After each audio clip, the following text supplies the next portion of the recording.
Assalamualaikum warahmatullahi wabarakatuh. Hai kelas, bertemu lagi dengan saya Miss Nila dalam pertemuan kedua pembelajaran e-learning kita bidang studi bahasa Indonesia. Pertama, Miss ucapkan selamat datang untuk para siswa kelas 10 di SMA Namira. Dalam pertemuan kedua kita ini, kita akan membahas materi tentang teks laporan hasil observasi. Oke, baiklah. Mari kita langsung masuk dalam materi.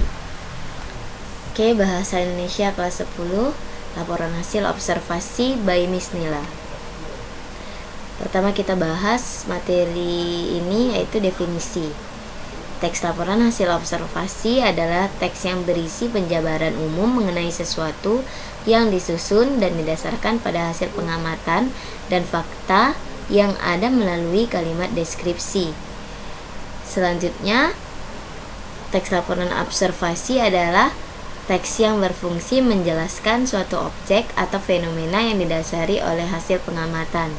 Dalam penyusunannya, teks ini memaparkan fakta-fakta dengan jelas dan terperinci. Tahukah kamu tujuan teks laporan hasil observasi? Pertama, mendapatkan informasi dan penjelasan rinci tentang suatu hal dari sudut keilmuan. 2.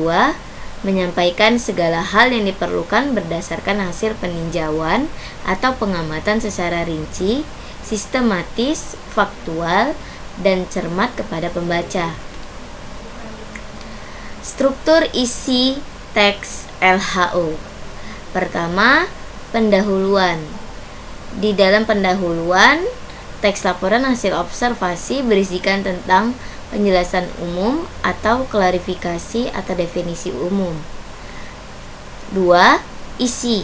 Dalam isi di sini ada 3 strukturnya, yaitu definisi umum, definisi bagian, dan definisi manfaat. 3. Penutup. Dalam penutup terdapat kesimpulan.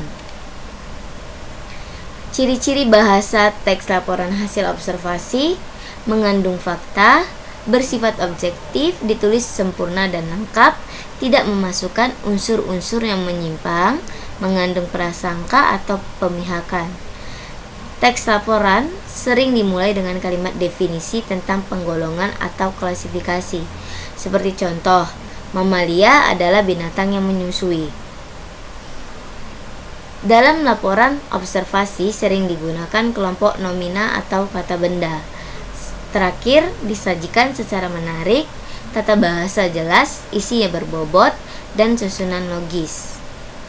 Kaidah kebahasaannya: 1. Merupakan hasil pengamatan atau penelitian terbaru dan terkini. 2. Bersifat universal. 3. Bahasa yang digunakan adalah bahasa Indonesia yang baik dan benar sesuai dengan KBBI. 4. Membahas objek tunggal. 5. Tidak ada bagian penutup dari penulis.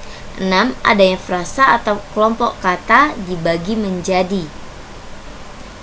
7. Adanya konjungsi. 8. Adanya konjungsi tetapi yang digunakan untuk menyatakan perbedaan antara anggota kelas yang satu dengan anggota kelas yang lain. 9. Adanya konjungsi sementara itu, sedangkan selanjutnya. 10. Adanya kalimat simpleks, yaitu kalimat yang hanya terdiri dari satu struktur dengan satu verba utama. 11. Adanya kalimat kompleks, yaitu kalimat yang terdiri dari 2 struktur atau lebih dengan 2 atau lebih verba utama. Apa sih langkah-langkah penyusunan teksnya? Pertama, melakukan observasi objek penelitian yang akan dijadikan judul laporan. Kedua, menentukan judul laporan yang baik dan benar sesuai dengan pengamatan yang dilakukan. 3. Menyusun kalimat pembuka. 4. Menyusun isi laporan yang berisi gagasan atau ide pokok dan saran yang disertai alasan terhadap laporan hasil pengamatan. 4. Menulis kalimat penutup. 5. Untuk menyusun teks laporan hasil observasi, setidaknya Anda harus melihat 5W plus 1H. Apa aja itu? Ada apa, siapa, kapan, di mana, mengapa, dan bagaimana. Syarat-syarat untuk membuat teks laporan hasil observasi apa aja sih supaya teksnya menarik? Yaitu objek yang akan diamati harus menarik. Itu yang pertama. Selanjutnya objektif. Selanjutnya disusun secara sistematis. Selanjutnya dapat dipertanggungjawabkan kebenarannya. Dan yang terakhir menggunakan bahasa yang efektif dan logis. Contohnya bisa kita baca secara singkat. Di sini ada contoh bunga rampai. Kalian bisa baca secara menyeluruh dalam PowerPoint yang ada nanti di aplikasi e-learningnya. Tidak perlu Miss bacakan sampai habis di sini. Oke, terima kasih. Itu saja materi yang saya sampaikan dalam pertemuan kedua ini. Jika ada pertanyaan, hubungi Miss di email Miss atau di WA Miss.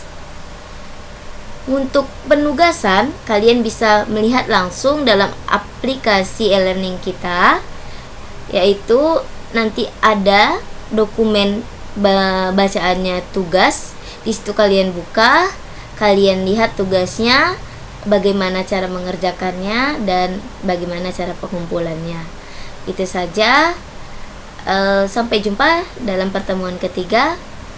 Terima kasih. Assalamualaikum warahmatullahi wabarakatuh.